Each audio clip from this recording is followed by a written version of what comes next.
Hey guys, Podtreon, Podtreongis, Podtreongis. Hey, it's me. I just hit stop start. So I swear, there was even less time between me finishing the last episode and starting this one. There was less time there than it took you to go from the first video to this one. So, isn't that cool? Doesn't that rock your socks? Yeah. We're gonna spend a little bit of time, and then I really do have to pack. And I'm sorry, I want to give you more, I really do, but I didn't manage my time correctly. And you know what? I could punish myself for it, and I could uh keep going for a while, and then just like kind of catch up on sleep on the road and such. But I will be traveling with a fellow comic, and he's gonna want company, and I don't want to. Oh, good. Okay, that's not coming into the mic, and I don't want to like make him feel lonely or left out. I have a social obligation to this man.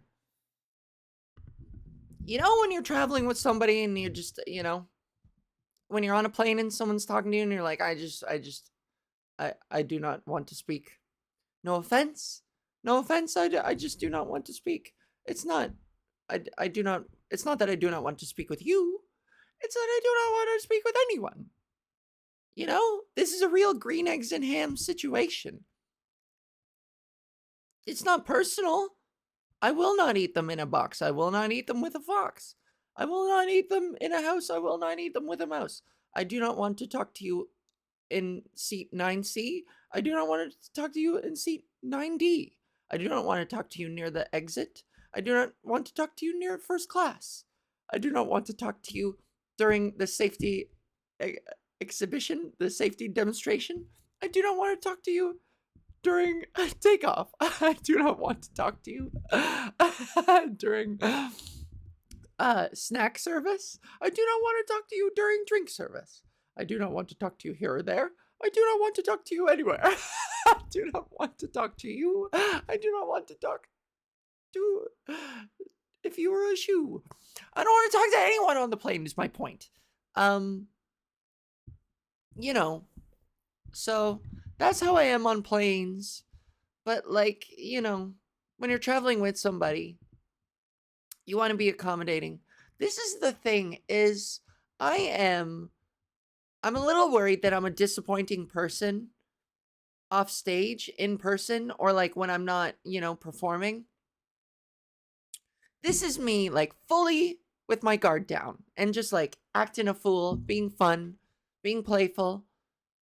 But I find it really like there's a mental wall that makes it really difficult to like summon that at will in front of everybody, especially off stage. When I'm on stage by myself, it's simple. I can tap into that.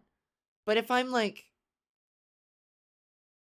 I don't know, playing off somebody or like it just changes socially. And especially there are some people who you hang out with who like really chew up the all the charisma and conversation in the room.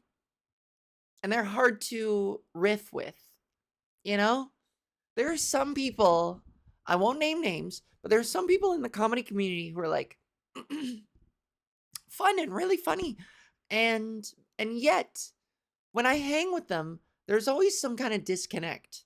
And not only can I not riff with them, and we just like our communication, we just can't banter, we just can't make that connection.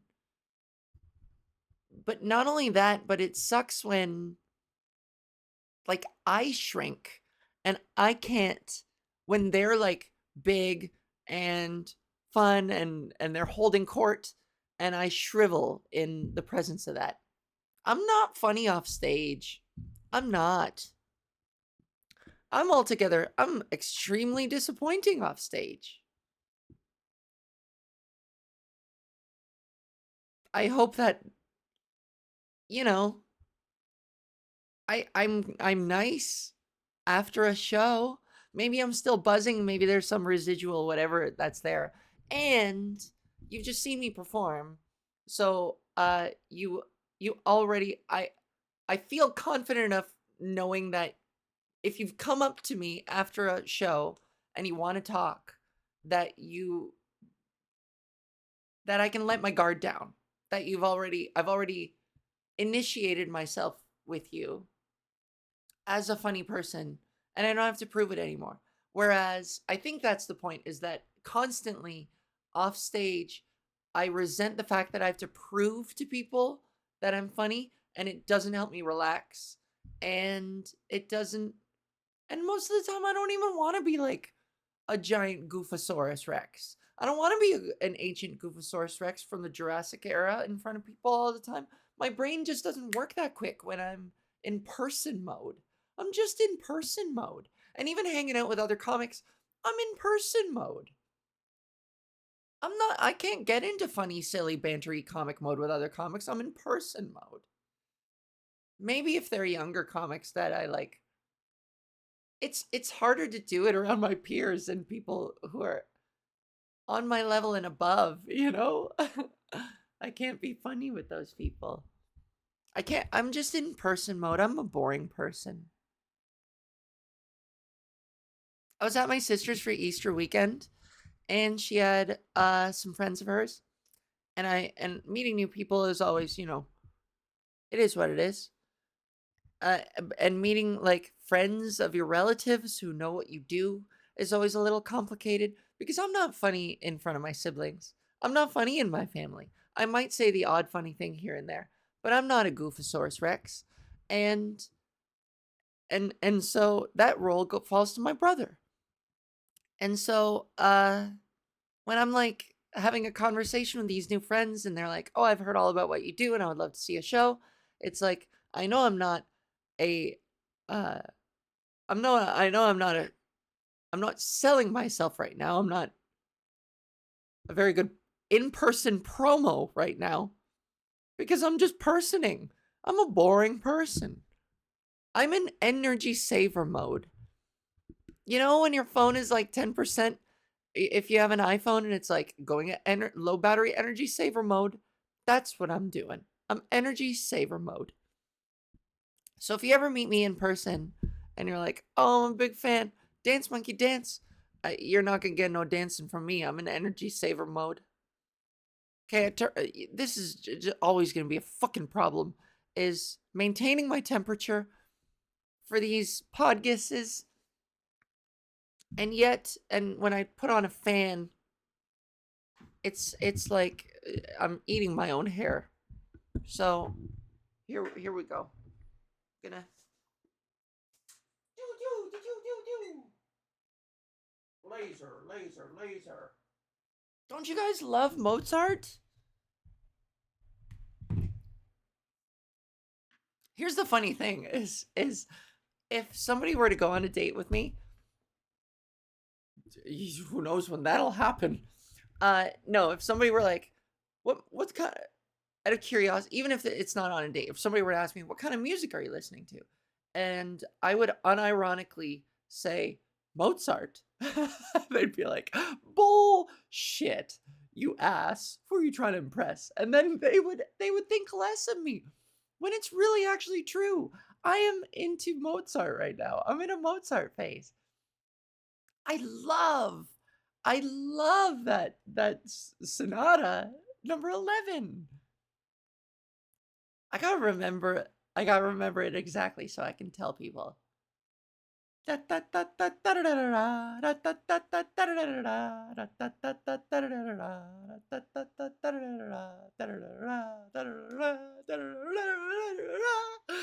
my god, that's so perfect. It's so brilliant. You know, when I listen to like a rock riff, or that's just, it's riffy, it's playful, and it's so evocative. This is coming from an empath. I'm so empathetic. I'm such an empath that I empathize with music. I don't even need a human being. I can just hear notes and empathize with the notes. Okay. I'm going to talk out the side of my mouth for the rest of this. La la la la la la la la la la la la. It's Mozart is the best. And so get into it, you know? I wish I had better words to musically describe what I enjoy about it, but melodically it's playful. I wish I was like an a sommelier for a wine, or like an ice cream taster who has a whole language about it, where I would be like, it's playful on the first stanza, and then it gets rupturous in the second, and then it returns with a bit of a diminutive minor. None of that means anything. I'm just kind of making it up, but it could mean something.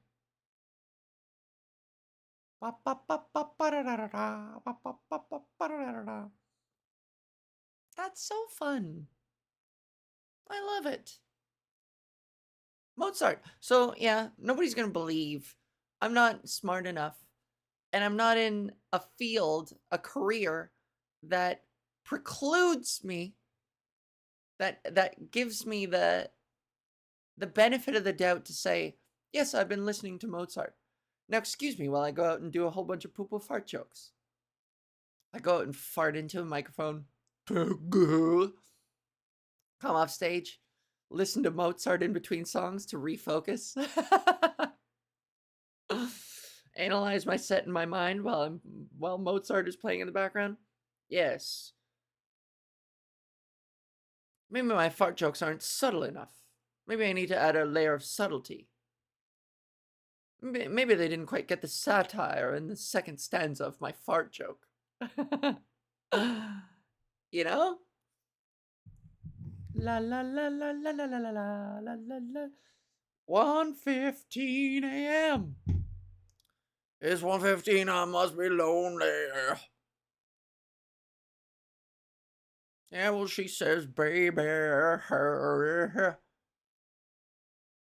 Well, I can't help but get scared a little hole sometimes when the rain gonna wash away, I believe it.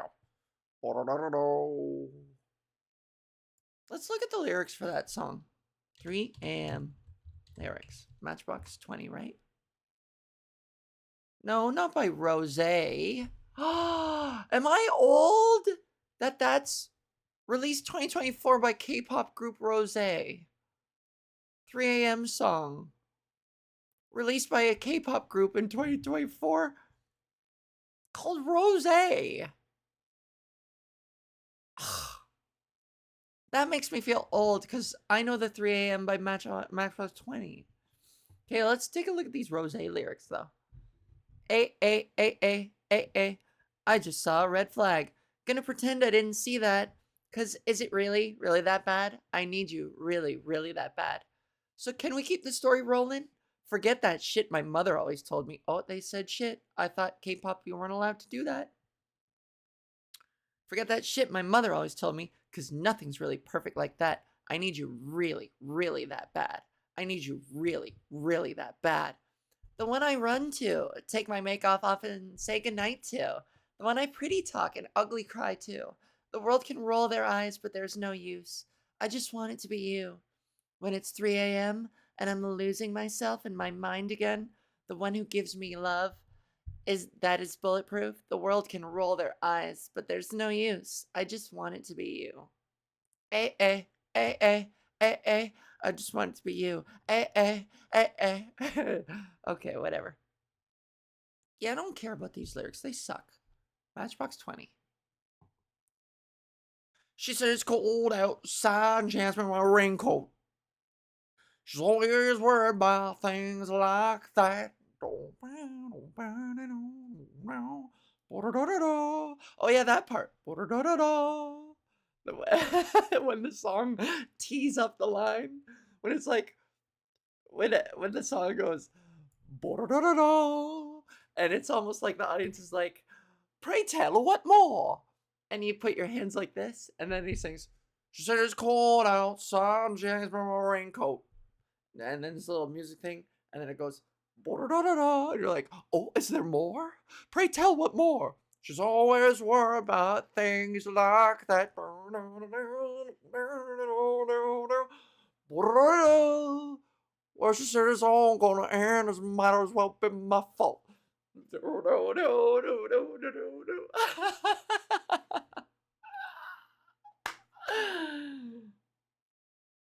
Don't you love when a song does something like that? When it like tees you up? And it's like, I'm about to say something important here. And then it takes a little break for you to like jog it off, shake it off, do a little jaunt. She's a cold outside, she's a raincoat.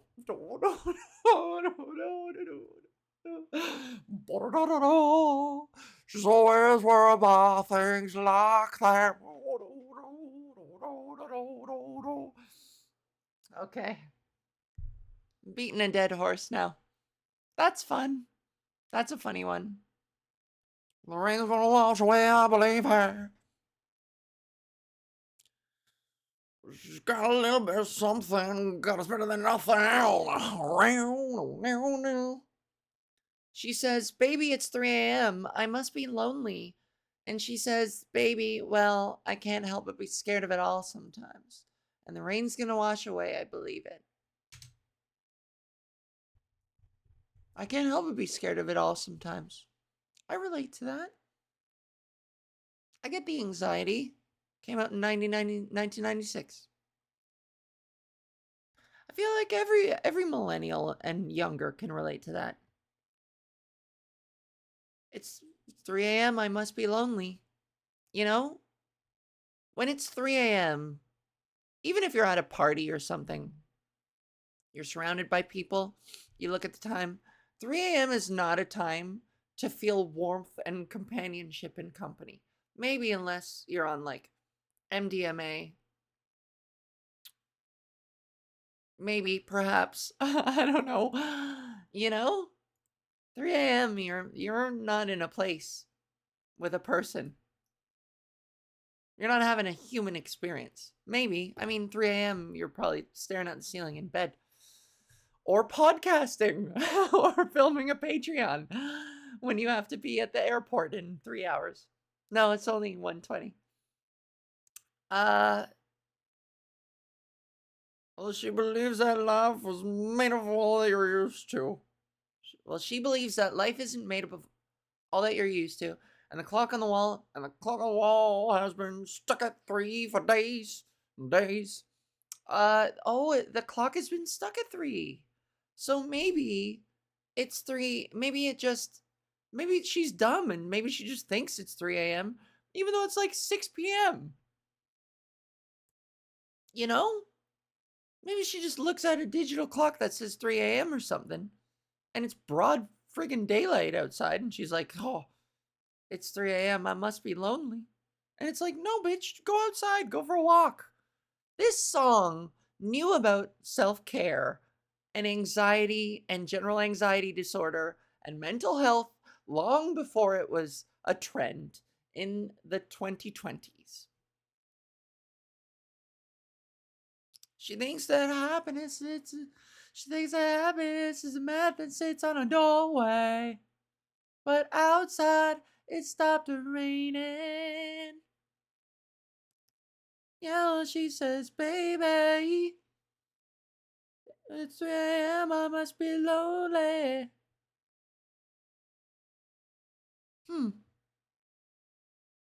You know, am I reading too much into these lyrics, or are they actually good?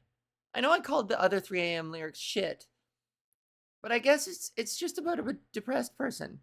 It's evocative. It's sad. Rain, of course. Rain is sad. And she only sleeps when it's raining. Oh yeah, that's really evocative, you know?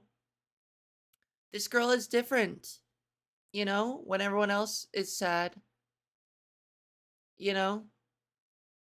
She she's she's comfortable. Her anxiety goes away. She sleeps when it's raining. I wonder what that means. It should be obvious. Am I stupid?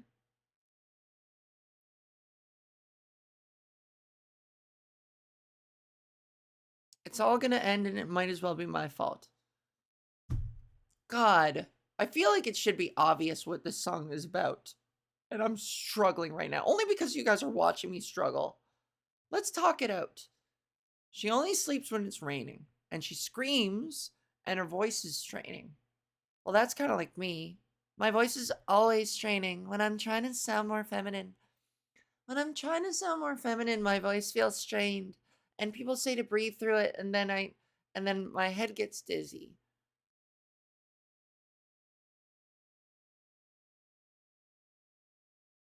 It's 3 a.m. I must be lonely. Baby, well, I can't help but be scared of it all sometimes. And the rain's gonna wash away, I believe it. But she only sleeps when it's raining. So she acknowledges that the rain is uh, emblematic. The rain resembles pain and sadness, guilt, depression, anxiety. But she sleeps when it's raining, maybe because that's her like regular state. That's what this means.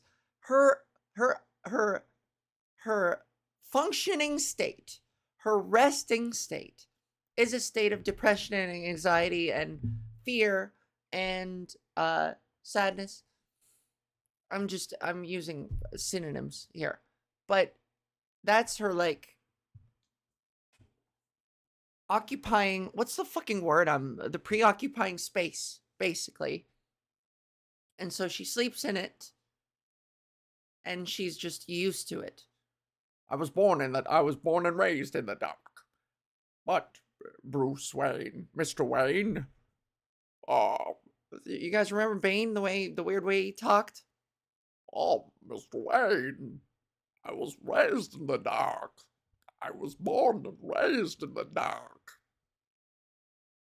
But Mr. Wayne, you merely oh, that's the line. You merely adopted the dark. I was born in it. Why did he talk that weird? I guess because he has the breathing apparatus. And then when Batman just broke one of the tubes, he just went. And then it was like, oh, I'm going to die. That's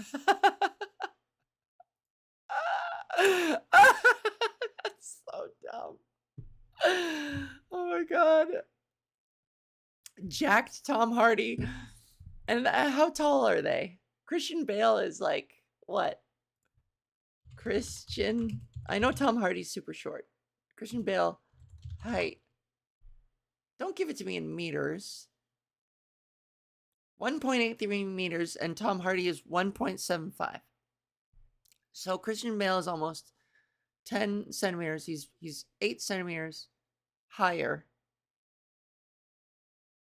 Taller. Christian Bale height. In feet. There we go. Okay, so Christian Bale is 6 feet. I'm not about to do the conversion. Sorry. I've already proven how dumb I am. And then Tom Hardy is 6'9". So he's not like short. He's like short. I mean, he's shorter than me. Feels pretty short. But yeah. So Christian Bale is like 3 inches taller than Tom Hardy. Punching down on him. On Bane. Bane's supposed to be this giant imposing.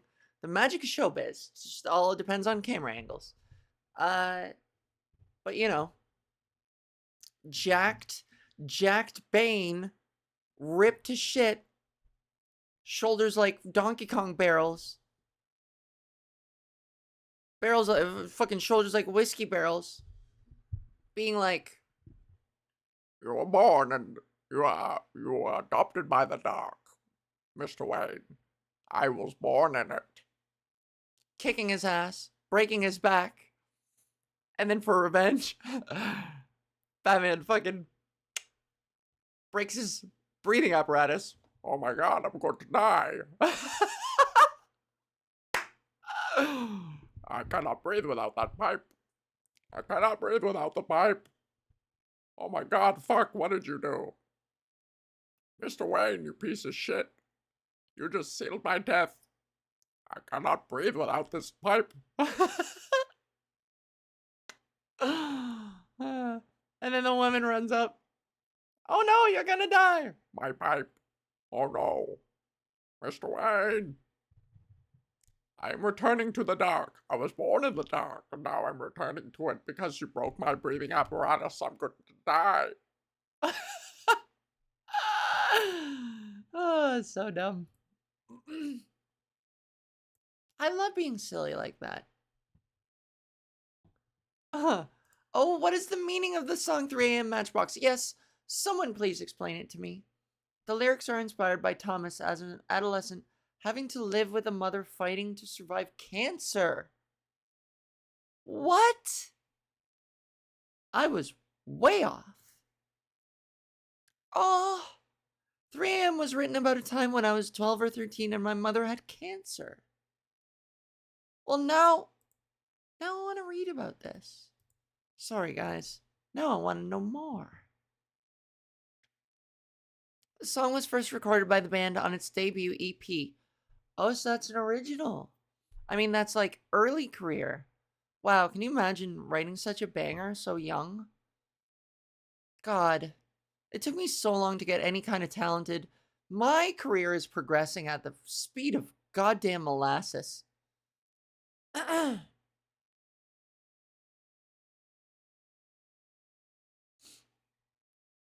Song was inspired by Thomas dealing with his mother's cancer as a teenager. Oh. Oh man, I'm gonna cry. I'm an empath. I'm gonna cry. It features the band. The music video features the band. Sometimes the music video has nothing to do with the song, but something like this it must. It features the man sitting on the sides of a street next to some telephone booths. A supermarket is also shown. The video switches between color video clips and black and white still images. During the instruction in the third verse of the song, Thomas walks in the middle of the street with some construction signs and lights. During the third verse, a Pontiac Trans Am with a bare-chested man and woman inside. Is the woman bare-chested? Stops in front of Thomas. The man gets out, revealing a catheter in his chest, receives 3 cigarettes from Thomas, and then gets back into the Trans Am. Finally, during the last 2 choruses, the band is shown playing their instruments, presumably in the lobby of a hotel or office building, as rain can be seen falling from the large window behind them. The video ends with an image of Thomas standing next to telephone booths.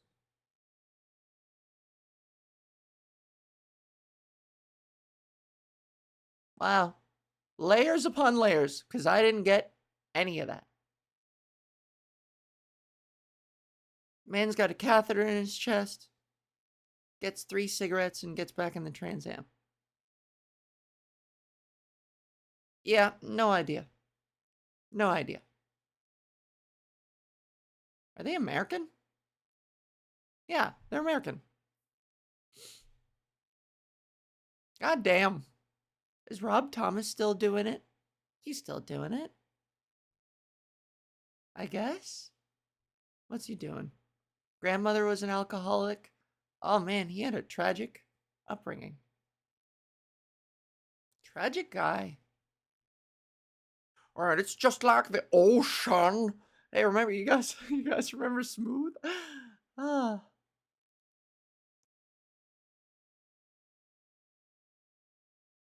Yeah, that fucking Carlos Santana, man. That was a sick song.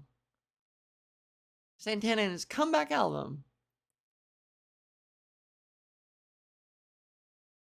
Yeah.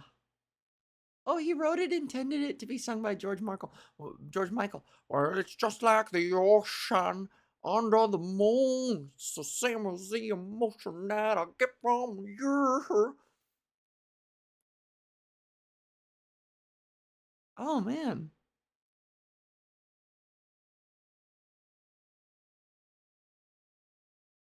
The song was recorded live in 3 takes.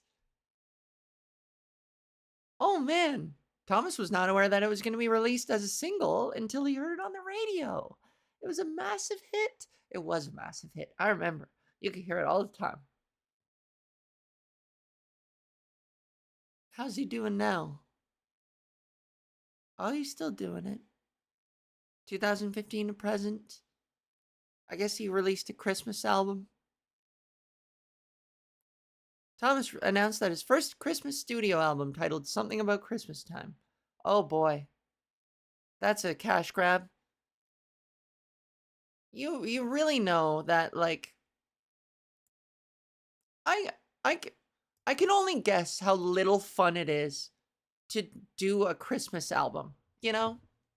No one's doing a Christmas album cuz it's fun. Are they? It's just such a fucking cash grab. Aren't Christmas albums I don't give a shit. This is me being cynical again. Boy, I'm such a people say I'm such a beacon of positivity, but I'm a cynic at heart. I've got a lot of opinions that maybe people don't know that I'm a cynical asshole because I keep them to myself. I'm an asshole. I'm an asshole deep down. I'm an asshole. Sorry guys, I'm an asshole. Anyways, it's 1:30. I've been on this for a half hour. I don't even know if I accomplished anything here, but I hope it was entertaining. I hope it was good. I love you guys. I appreciate you. Thank you for hanging in there. Thank you for subscribing to my Patreon, being fans, being adoring fans, supportive fans. I love you. You know I do. You know I appreciate you. I'm sorry for the absence. I wanted to give you something that you could hold and cherish, and something that is for you. I wanted to speak to you directly. I wanted to shoot the shit. I just wanted to hang out and have a good time with y'all. And I hope that conveyed properly. It feels good to be back. I missed you. I love you. I appreciate you. Thank you for all your support. Tell a friend. Tell them that it's all worth it. And, you know, if it's 3 a.m., I must be lonely. But at least I know I've got you guys. What a good note to end on. If I'm still up in an hour and a half at 3 o'clock, anytime I look at the clock and it's 3 a.m., I won't think I must be lonely. I'll think I must have my Patreon fans out there somewhere.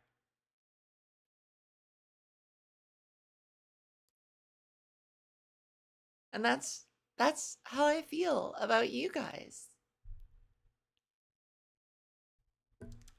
I'm not being facetious, really and truly. Thank you so much. Thank you so much for tuning in.